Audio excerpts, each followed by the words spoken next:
నమస్తే సఖులు. ఈరోజు కథ పేరు విశ్వంభర న్యాయం. నిత్యమల్లెపురంలో గోవిందుడు అనే భూస్వామి ఉన్నాడు. ఆయనకు పెద్ద మేడ ఉంది. బోలెడు పొలాలు ఉన్నాయి. పట్టిందల్లా బంగారం అవుతూ ఉంటుంది. అంతా ఆయనను అదృష్టవంతుడు అని అంటూ ఉంటారు.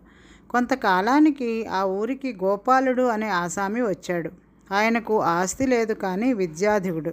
అపారమైన తెలివి ఉంది. నోరు మంచిదైతే ఊరు మంచిది అవుతుందనే సామెత తెలుసో ఏమో, వచ్చిన నెల రోజుల్లోనే అందరి మధ్య ఎంతో మంచి పేరు తెచ్చుకున్నాడు. అయితే గోవిందుడిని మాత్రం ఆయన చూడలేదు. గోవిందుడికి ఆ నోట ఈ నోట గోపాలుడి గురించి వార్తలు అందుతూనే ఉన్నాయి. ఆయన తన వద్దకు రాకపోవడం చిన్నతనంగా తోచినా ఒక రోజున కబురు పెట్టి మరీ తన వద్దకు రప్పించుకున్నాడు. ఏదో ఒక రోజున నేనే మీ వద్దకు వద్దామనుకుంటున్నాను. ఈలోగా మీరే పిలిచారు. కారణం ఏమిటి అన్నాడు గోపాలుడు.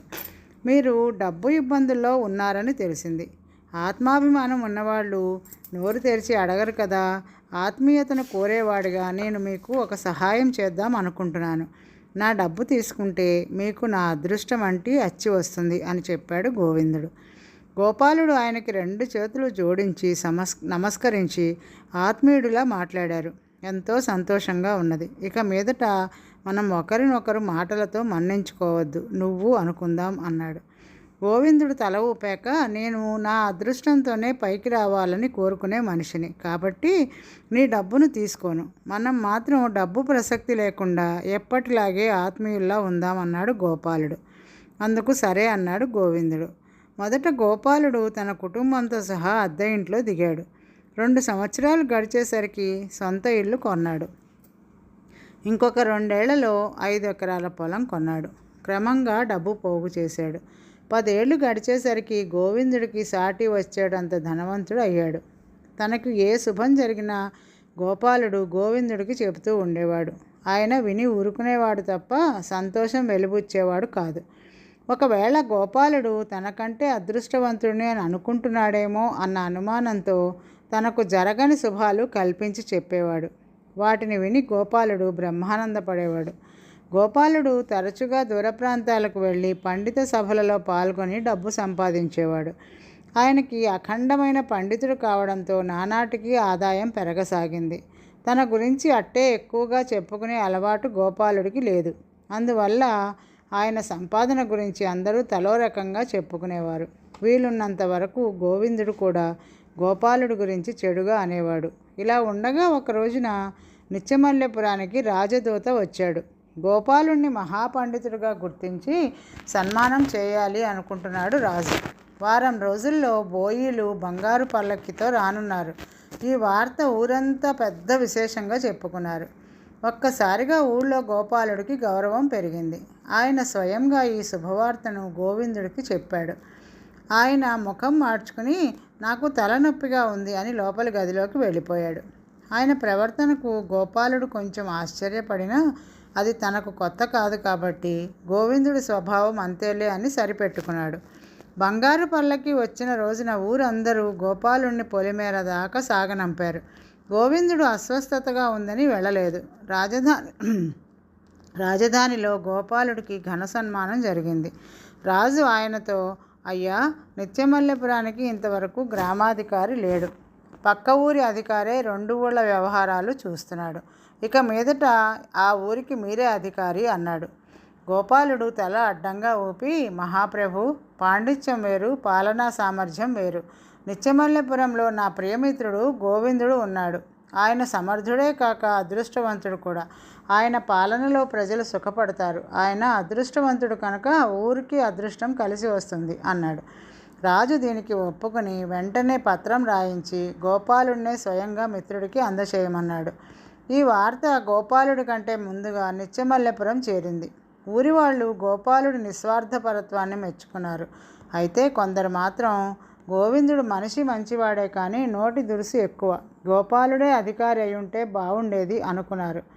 ఏది ఏమైతేనే గోపాలుడు రాజధాని నుంచి తిరిగి వచ్చి గోవిందుడికి రాజసందేశాన్ని అందచేసి, నా మిత్రుడు గ్రామాధికారి అయినందుకు నాకెంతో సంతోషంగా ఉంది అని చెప్పాడు. అప్పుడు మాత్రం గోవిందుడు మొదటిసారిగా గోపాలుడికి కృతజ్ఞతలు తెలియపరిచాడు. రాజుకు గోపాలుడి పాండిత్యం పట్ల రోజు రోజుకి ఆకర్షణ పెరగసాగింది.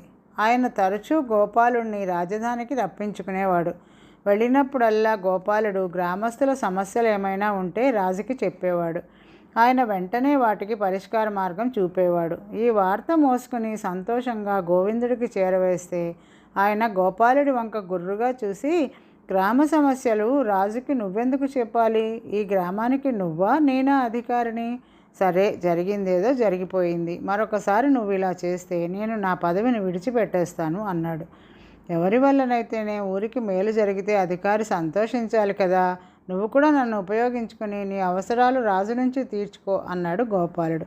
గోవిందుడికి నచ్చ చెప్పాలని చూశాడు. అయితే గోవిందుడు మాత్రం పట్టుదలగా, నేను గ్రామాధికారిని, గ్రామం బాగోగులు నేను చూసుకుంటాను. నువ్వు రాజు వద్ద పాండిత్యం తప్ప మరే విషయాలు ప్రస్తావించకు, ఇది నా ఆజ్ఞ అన్నాడు. గోవిందుడిలో పదవి కారణంగా అహం పెరిగిందని గ్రహించినా ఆయన మాటల్లో కొంతవరకు నిజం ఉన్నది అనిపించింది గోపాలుడికి. క్రమంగా గోపాలుడి పట్ల అసహనం పెరగసాగింది. పొలం పన్ను కట్టలేదనో, ఇంటి పాక చూరు వీధిలోకి వచ్చిందనో ఏదో కారణాలు చెప్పి గోపాలుడిని వేధించసాగాడు. గోపాలుడు కొంతకాలం సహించాడు. చివరికి విసిగిపోయి రాజుకు ఫిర్యాదు చేశాడు. రాజు గోవిందుడిని గట్టిగా మందలించాడు. గోవిందుడు సరైన సంజాయిషి ఇచ్చుకోలేక గోపాలుడి పట్ల మరింత ఉక్రోషం పెంచుకున్నాడు. ఇలాంటి సమయంలో ఆ ఊరికి విశ్వంభరుడు అనే సాధువు వచ్చాడు. ఆయన హిమాలయాల్లో కొంతకాలం తపస్సు చేసి కొన్ని శక్తులు సంపాదించారు. వారానికి ఒక్కొక్క రోజు 10 మందికి కోరినది జరిగేలా చేస్తాడాయన. గోవిందుడు ఆయనకి తన ఇంట్లో ఆశ్రయం ఇచ్చాడు. ప్రతిరోజు గ్రామస్తులు వచ్చి విశ్వంభరుని దర్శించుకుని తమ సమస్యలు చెప్పుకునేవారు.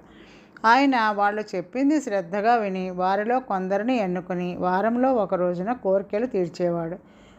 గోవిందుడు ఇంటిలో ఉన్న కారణంగా ప్రతి వారం ఆయన గోవిందుడిని తప్పకుండా ఎన్నుకునేవాడు. ఈ అవకాశం తీసుకుని గోవిందుడు తనపై రాజుకి అభిమానం కలగాలని, రాజు తను చెప్పినట్లు వినాలని కోరుకున్నాడు. ఆ ప్రకారమే జరిగింది. గోవిందుడు తరచుగా రాజును కలుసుకునేవాడు. మొదట్లో గోపాలుడికి వ్యతిరేకంగా చెప్పాలని చూశాడు, కానీ రాజు చెప్పుడు మాటలు వినడు. అందుకని ఆయన రాజుతో, పండితుల అవసరాలు తక్కువ, సామాన్యుల అవసరాలు ఎక్కువ. తమరు కొంతకాలం పాటు పండితులను ఆదరించడం మాని ప్రజాక్షేమాన్ని దృష్టిలో ఉంచుకోవాలి అంటూ నచ్చచెప్పాడు. ఫలితంగా ఎందరో పండితులతో పాటు గోపాలుడికి రాజు నుంచి కానుకలు ఆగిపోయాయి. గోపాలుల్లో దానగుణం ఎక్కువ.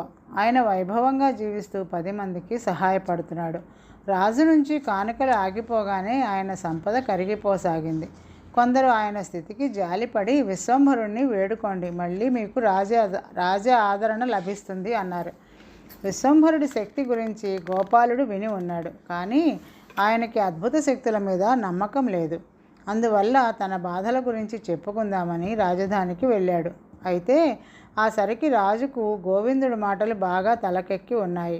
నిత్యమల్లెపురం గ్రామస్తులు ఎవరైనా సరే తమ సమస్యలను గోవిందుడి ద్వారా మాత్రమే తనకు చెప్పుకోవాలని ఆయన భటులు చెప్పారు. ఏం చేయాలో తెలియక గోపాలుడు మంత్రిని కలుసుకుని మాట్లాడాడు. గోపాలుడి విద్వత్తుకి ఆయన ఆశ్చర్యపడి, చెప్పండి, మీకోసం ఏమైనా చేస్తా అన్నాడు. గోపాలుడు ఆయనకి ఒక సందేశాన్ని రాసిచ్చి, ఇది నేను రాసినట్లు రాజుకి చెప్పొద్దు. పండితుల వల్ల సామాన్యులకి ఎంతో ప్రయోజనం ఉంటుందో, పండితుల అవసరాలు తీర్చడం వల్ల రాజ్యానికి ఎంత లాభం ఉంటుందో ఇందులో రాశాను. మీరు చెబుతున్నట్లుగా ఈ సందేశాన్ని రాజుకి వినిపించండి అని తన గ్రామానికి వెళ్ళిపోయాడు. మంత్రి చెప్పగా రాజు ఆ సందేశం విన్నాడు. ఆయనకు తన పొరపాటు అర్థమై ప్రతి గ్రామానికి ఒక పండితుడిని నియమించాలి అని నిర్ణయించుకున్నాడు. అందుకు పండితులు తమ వివరాలు పంపించవచ్చు. గ్రామాధికారి ద్వారా వివరాలు పంపిన పండితులకు ప్రాధాన్యత ఇవ్వబడుతుంది. నిత్యమల్లెపురానికి వార్త చేరింది. వెంటనే గోవిందుడు తనకు నచ్చిన వాడిని ఎన్నుకుని రాజుకి వాడి వివరాలు పంపాడు. ఇది తెలిసి గోపాలుడు రాజుకి నేరుగా తన వివరాలు పంపాడు. రాజుకి తమరంటే ఎంతో ఇష్టం, కానీ ఆయన పండితుల నియామకంలో కూడా తమరిని సంప్రదించలేదు. ఏదో దుష్టశక్తి మీకు వ్యతిరేకంగా పనిచేస్తోంది. తమరు విశ్వంభరుణ్ణి కలుసుకోక తప్పదు అని ఇష్టులు కొందరు గోపాలుడికి నచ్చచెప్పారు. ఏమనుకున్నాడో గోపాలుడు విశ్వంభరుణ్ణి కలుసుకుని తన సమస్య చెప్పుకున్నాడు. విశ్వంభరుడు ఏదో అనేలోగా అక్కడే ఉన్న గోవిందుడు, స్వామి, ఇతడికి తమపై విశ్వాసం లేదు. ఇంతవరకు ఒక్కసారి కూడా తమను దర్శించలేదు. ఇప్పుడు స్వార్థంతో ఇక్కడికి వచ్చాడు అన్నాడు. నా వద్దకు స్వార్థంతోనే అంతా వస్తారు. నాకు వ్యక్తులతోనూ వారి సమస్యలతోనూ నిమిత్తం లేదు. న్యాయమైన కోరికలు తీర్చడం నా ధర్మం అని గోపాలుడితో, నాయన ఎల్లుండి నువ్వు నా వద్దకు రావచ్చును అన్నాడు విశ్వంభరుడు గంభీరంగా. ఇది విని గోవిందుడు కలవరపడ్డాడు. అసలే గోపాలుడు తనను లెక్క చేయడు. ఇప్పుడు రాజపండితుడైతే తనను గుడ్డిగవ్వ కింద తీసి పారేస్తాడు. విశ్వంభరుడి దీవెనకు తిరుగుండదు. కాబట్టి అందుకు విరుగుడు ఆలోచించాలి. గోపాలుడిని విశ్వంభరుడు దీవించే రోజు రానే వచ్చింది. ఆ రోజు ఆయన గోపాలుడితో, నాయన నీకేం కావాలో ఒకే ఒక్క కోరిక మనసులో కోరుకో, అది తప్పక ఫలిస్తుంది అన్నాడు. గోపాలుడు తనకు రాజపండితుడి పదవి కావాలని కోరుకున్నాడు. తర్వాత గోవిందుడు విశ్వంభరుడి దగ్గరకు వెళ్ళాడు. విశ్వంభరుడు గోపాలుడికి చెప్పిన విధంగానే గోవిందుడికి కూడా చెప్పాడు. గోవిందుడు వెంటనే గోపాలుడికి రాజపండితుడి పదవి రాకూడదు అని కోరుకున్నాడు. అయితే ఆయనకు మరుక్షణాన ఒక సందేహం కలిగి విశ్వంభరుణ్ణి, స్వామి, పరస్పర విరుద్ధమైన కోరికలను ఒకే రోజున ఇద్దరు కోరితే తమరు ఎవరి కోరికను తీరుస్తారు అని అడిగాడు. ఎవరిదో ఒక్కరి కోరికనే తీర్చగలను. నా వల్ల ఎవరి కోరిక తీరదో వారికి పతనం ప్రారంభమవుతుంది అన్నాడు విశ్వంభరుడు గంభీరంగా. ఆ జవాబు విని గోవిందుడు చాలా సంతోషించాడు. పతనం గోపాలుడికే అనుకుని మనసులో పొంగిపోయాడు. కానీ వారం రోజుల్లో రాజధాని నుంచి వార్త విని ఆయన హతాశుడయ్యాడు. గోపాలుడికి రాజపండితుడి పదవి లభించింది. గోవిందుడు పరుగున వెళ్ళి విశ్వంభరుడితో, స్వామి, నా అదృష్టం తిరగలేనిదని పేరు. తమరు నా ఇంట ఉండడంతో అది రెట్టింపు అవుతుంది అనుకున్నాను. కానీ నాకు ఇప్పుడు పతనం ప్రారంభమయ్యేలా ఉంది. ఇలా ఎందుకు జరిగింది అని కళ్ళనీళ్లు పెట్టుకున్నాడు. విశ్వంభరుడు నవ్వి, నువ్వు అదృష్ట జాతకుడివి, సందేహం లేదు. నీ గురించి నువ్వు ఆలోచించినంత కాలం నీ సుఖం, నువ్వు కోరుకున్నంత కాలం నీ అదృష్టానికి తిరుగులేదు. ఇతరులని కష్టపెట్టి ఇతరులకి నష్టం కలిగించడంలో నీ సుఖం చూసుకున్న క్షణం నుంచి నీ అదృష్టం కరిగిపోయి పతనం ప్రారంభమవుతుంది. నన్ను గోపాలుడు తన కోసం కోరుకున్నాడు. నువ్వు నీ కోసం ఏమీ అడగకుండా గోపాలుడికి నష్టం కలిగించాలని కోరుకున్నావు. అందుకే నీ కోరిక తీరలేదు. నీ పతనాన్ని అరికట్టడం నీ చేతుల్లోనే ఉంది. ఉపకారికి అపకారం చేయాలనే నీ బుద్ధిని మార్చుకో అన్నాడు. అప్పటికి గోవిందుడి కళ్ళు తెరుచుకున్నాయి.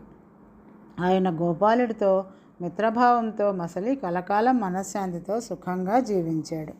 ఈరోజుకి కథ సమాప్తం. సఖులు, తిరిగి రేపు మరొక కథతో కలుద్దాం. నమస్తే.